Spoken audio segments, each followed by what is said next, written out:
Spain நாட்டின் தேசிய கவிஞர் தூய சிலுவையின் யோவான் ஆவார். ஆன்மாவின் இருண்ட இரவு என்பது அவரது ஆன்மீக கவிதை நூல் ஆகும். கவிதையை எழுதிய சிலுவையின் யோவான் அதற்கு பெயரிடவில்லை. 2 நூட்களில் சாரத்தினை கொண்டு வரையப்பட்ட கவிதையினை 2 தலைப்புகளில் புரிந்து கொள்ள முயற்சிக்கின்றோம். 1. கார்மெல் மலையேற்றம். 2. இருண்ட இரவு. இருண்ட இரவு என்ற கவிதையில் இறை ஒன்றிப்பில் வளர வேண்டியவர்கள் தவிர்க்க வேண்டிய 7 ஆன்மீக குற்றங்களை எடுத்து இயம்புகின்றார். அவைகள் ஆன்மீகம் என்ற பெயரில் மூட நம்பிக்கைகளை மனிதர்கள் கொண்டிருக்காமல் தவறான நம்பிக்கைகளை தவிர்க்க வேண்டும் என்பதனை வலியுறுத்துகின்றது. ஆன்மீகம் என்பது வெறும் பக்தி முயற்சிகளோ தன்னை துன்பப்படுத்துவதோ அல்ல. ஆன்மீகம் என்பது வாழ்வு. அது மதிப்பீடுகளை மையப்படுத்தியதாக இருக்க வேண்டும் என்கின்றார். இருண்ட இரவு என்பது இறை ஒன்றிப்பு என்கின்றார். அந்த இறை ஒன்றிப்பில் நிலைத்திருக்க வேண்டுமென்றால் அந்த ஆன்மீக குறைபாடுகளை களைந்து மதிப்பீடுகளில் வளர வேண்டும் என்கின்றார். இங்கு சிலுவையின் யோவான் சொல்லும் 7 ஆன்மீக குறைபாடுகள் எவை என்பதனை மட்டும் பார்க்க இருக்கின்றோம். சிலுவையின் யோவான் தனது கார்மெல் மலையேற்றம் என்ற நூலில் ஆன்மா, மனித உள்ளீடு மற்றும் வாழ்வின் செயல்பாடுகள் கொண்ட இருண்ட இரவு என்ற சிந்தனையை தருவார். இருண்ட இரவு என்ற நூலில் ஆன்மா, மனித உள்ளீடு மற்றும் வாழ்வு ஆகியவற்றில் அமைதியில் இறைவனோடு உள்ளுறைந்து வாழ்தல் என்பதனை அனுபவ அறிவில் விளக்குகின்றார். மனித குறைபாடுகள் சுத்திகரிப்பு செய்யப்பட வேண்டும் என்ற சிந்தனைக்கு இங்கு அழுத்தம் கொடுக்கப்படுகின்றது. இருண்ட இரவு என்பது சிறையில் இருந்த சிலுவையின் யோவான் இறை ஒன்றிப்பில் ஈடுபட்டு வரைந்த கவிதை. இக்கவிதையில் 8 பிரிவுகளில் 7 மனித தவறுகளை சுட்டிக்காட்டி அவைகளிலிருந்து விடுபட வேண்டும் என்கின்றார். அதனைத் தொடர்ந்து இறை மனித உறவின் ஆழத்தினை விவரிக்கின்றார். இருண்ட இரவின் சிறப்பம்சமாக இறைவனோடு கொள்கின்ற ஆழமான உறவு மனிதருக்கு ஆன்மீக பணிவு, சகோதர அன்பு மற்றும் மனிதரின் உள்ளார்ந்த சுதந்திரத்திற்கு அழைத்துச் செல்லும் என்கின்றார்.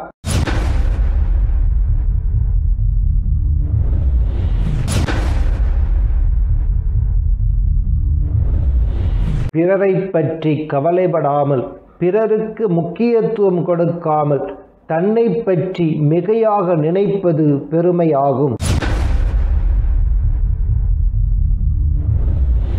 பிறர் முன்னிலையில் தனது ஆன்மீக அறிவினை சொல்ல ஆசைப்படுதல், அறிவுரை கேட்பதற்கு பதிலாக அறிவுரை சொல்ல விரும்புதல், பிறரை விமர்சனம் செய்தல், பிறரை விட தனக்கு எல்லாம் தெரியும் என நினைத்தல், தன்னை தவிர வேறு யாரும் புனிதத்தன்மையினை வெளிப்படுத்தக்கூடாது என நினைத்தல், நம்மை வழிநடத்துபவர்கள் புனிதத்தன்மையில் இல்லை, எனவே என்னை அவர்களால் வழிநடத்த முடியவில்லை என நினைத்தல், வழிகாட்டுபவர்களை விட தங்களை புனிதர்களாக நினைத்தல், பலவிதமான தீர்மானங்களை எடுத்தல் ஆனால் மிக சிலவற்றையே செயல்படுத்துதல், தனது தவறுகள் பிறருக்கு தெரிந்துவிடும் என நினைத்து உண்மையான ஒப்புரவு அடையாளத்தினை மேற்கொள்ளாது இருத்தல், தனக்குத்தானே தனது தவறுகளை குறித்து சாக்குப்போக்கு சொல்லிக் கொள்ளுதல், தனது குற்றங்களை கண்டுகொள்ளாமல் புறக்கணித்தல், நான் புனித நிலையில் இருக்கிறேன், என்னிடம் குற்றம் ஒன்றுமில்லை என நினைத்தல், பிறரை புகழ்ந்து பேசுவதை விரும்பாமல்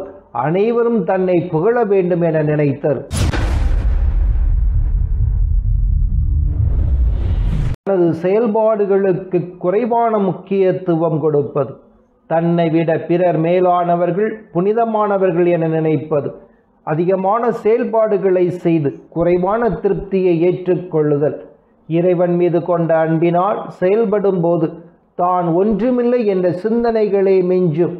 தான் என்ன செய்கிறேன் அல்லது செய்யவில்லை என்பதை விட இறை அன்பே மேலோங்கி இருக்கும். தான் முக்கியமானவர் அல்ல, பிறர் அனைவரும் முக்கியமானவர்கள் என செயல்படுதல், பிறர் தன்னை புகழ்ந்து பேசினாலும் அந்த புகழ்ச்சி பொருளற்றதாக நினைத்தல், பிறருக்கு கற்பிப்பதை விட கற்றுக்கொள்வதில் ஆர்வத்தினை வெளிப்படுத்துதல், பிறரை புகழும்போது மகிழ்ச்சி அடைதல், தனது புண்ணியங்களை விட தனது தவறுகளை அதிகமாக பேசுதல், தனது வாழ்வினை பிறருக்காக அர்ப்பணித்தல்.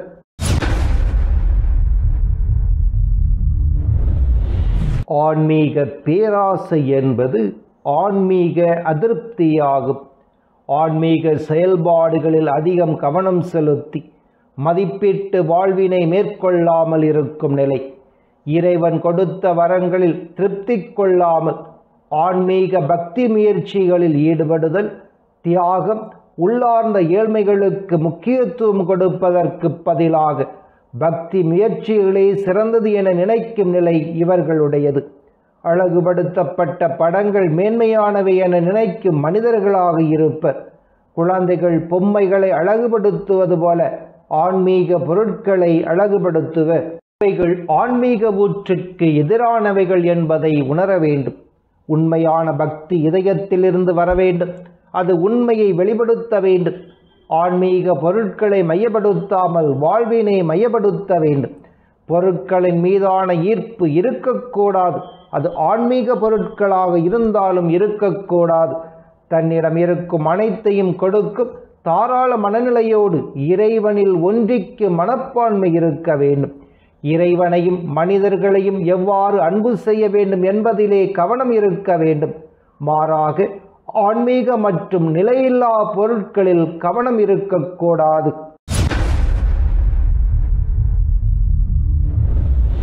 காமம் என்பது சிற்றின்பத்திற்கான வலுவான ஏக்கம் மற்றும் ஆர்வமாகும். ஆன்மீகம் காமத்திற்கு உட்பட்டது என தவறான புரிதலுக்கு சென்றுவிடக்கூடாது. புனிதமற்ற செயல்பாடுகள் ஆன்மாவில் நுழைவதனையே ஆன்மீக காமம் என்று சிலுவையின் யோவான் சொல்கின்றார்.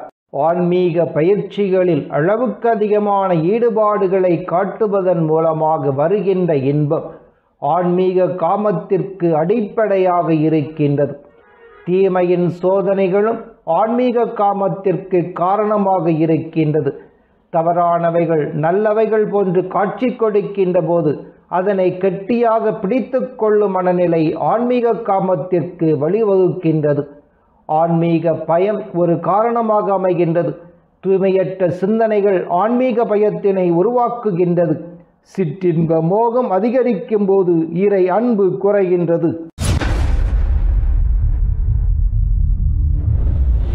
கட்டுப்பாடற்ற வெறுப்பும் கடுங்கோபமும் மனிதனின் வாழ்வுக்கு எதிரிகளாகின்றன. தன்னை மிக சரியானவர்கள் என நினைத்து அடுத்தவர்களின் தவறுகளை மிகப்படுத்தும் நிலையாகும். பிறரால் ஏற்றுக்கொள்ள முடியாத அளவில் கடும் சினம் கொள்ளுதல், ஆன்மீகவாதிகள் என்ற போர்வையில் பிறரது குற்றங்களில் அதிகமான கோபத்தினை வெளிப்படுத்துவது, தங்களை புண்ணியங்களின் தலைவராக மிகைப்படுத்தி நினைத்து கொள்வது, ஆன்மீக சாந்தம் இல்லாமல் இருப்பது, தன்னுடைய குறைபாடுகளை உணரும்போது தன் மீது தாழ்ச்சி இல்லாமல் கோபப்படுவது.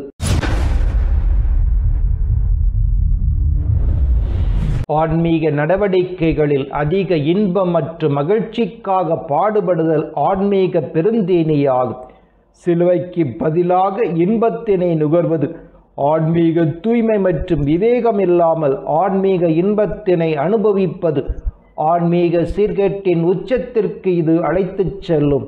அளவுக்கு அதிகமான தவ முயற்சிகள், உண்ணா நோன்பிருத்தல், யாருக்கு கீழ்ப்படிய வேண்டுமோ அவர்களிடமிருந்து தனது அளவுக்கு அதிகமான தவ முயற்சிகளை மறைத்து கொள்ளுதல், கீழ்ப்படிதலை எதிர்த்து இப்பேற்பட்ட தவ முயற்சிகளை மேற்கொள்ளுதல்.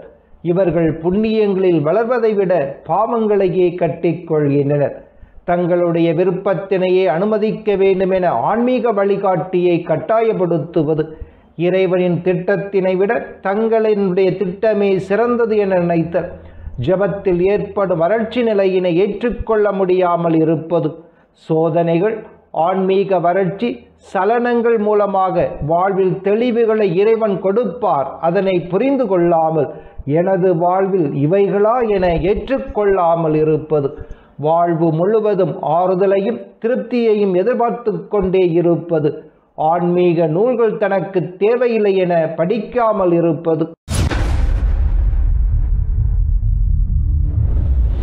ஒருவரின் சுயத்தின் மீது அதிருப்தியில் இருப்பது மற்றும் பிறரின் ஆன்மீகத்தின் மீது வெறுப்பும் சோகமும் கொண்டு இருப்பது ஆன்மீக பொறாமையாகும். பிறருடைய ஆன்மீக பயிற்சிகளில் விருப்பமில்லாமல் வருத்தமுற்ற நிலையில் இருத்தல், பிறர் நிறைவை நோக்கி செல்லும்போது தன்னில் மகிழ்ச்சி இல்லாமல் துக்கத்தினை உணர்தல், பிறர் புகழப்படுவதை ஏற்றுக்கொள்ளா மனநிலை, பிறருடைய புண்ணியங்களை ஏற்றுக்கொள்ள முடியாமல் மகிழ்ச்சியற்று காணப்படுதல்.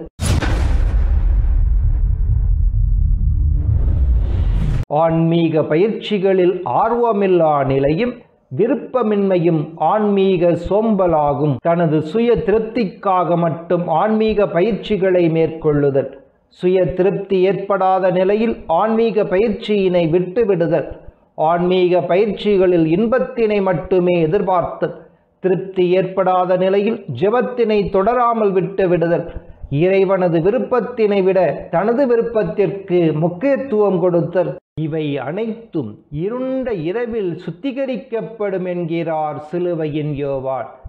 இருண்ட இரவில் இறைவன் தனது விருப்பத்தினை நிறைவேற்றி தூய்மையாக்குவார். இரவு என்பது இறை மனித ஒன்றிப்பின் உச்சநிலை அனுபவமாகும். இங்கு உணர்வுகள் மற்றும் ஆன்மீக சுத்திகரிப்பு நடைபெறுகின்றது. இந்த சுத்திகரிப்பு ஆன்மீக ஆர்வலரை அன்பினால் இறை ஒன்றிப்புக்கு அழைத்துச் செல்லும். இருண்ட இறை ஒன்றிப்பு மகிழ்ச்சியானது மட்டுமல்ல, துன்பமும் துயரமும் நிறைந்தது. இருண்ட இரவு என்பது ஜெபத்தில் இறை ஒன்றிப்பு அடைவதாகும். இறை ஒன்றிப்பு என்பது இறைவன் ஆன்மாவிற்குள் வருவதாகும். ஆன்மாவில் உறையும் இறைவன் மனிதனின் முழுமையற்ற நிலையிலுள்ள அறியாமையை அகற்றுவார். இது மனிதனால் அல்ல, இறைவனின் ஞானம் நிறைந்த அன்பின் வெளிப்பாட்டினால் நடப்பது.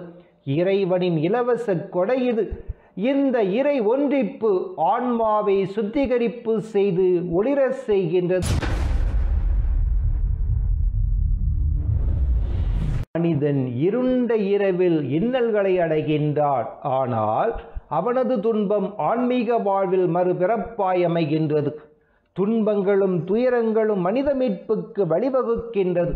உள்ளார்ந்த அமைதி கிடைக்கின்றது. இருண்ட இரவில் ஆன்மாவின் இருள் அகற்றி ஒளி ஏற்றப்படுகின்றது.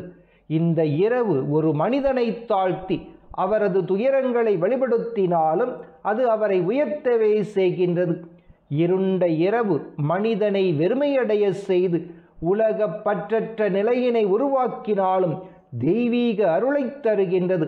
சுத்திகரிக்கப்பட்ட ஆன்மா இறைவனில் மகிழ்ச்சி அடைகின்றது.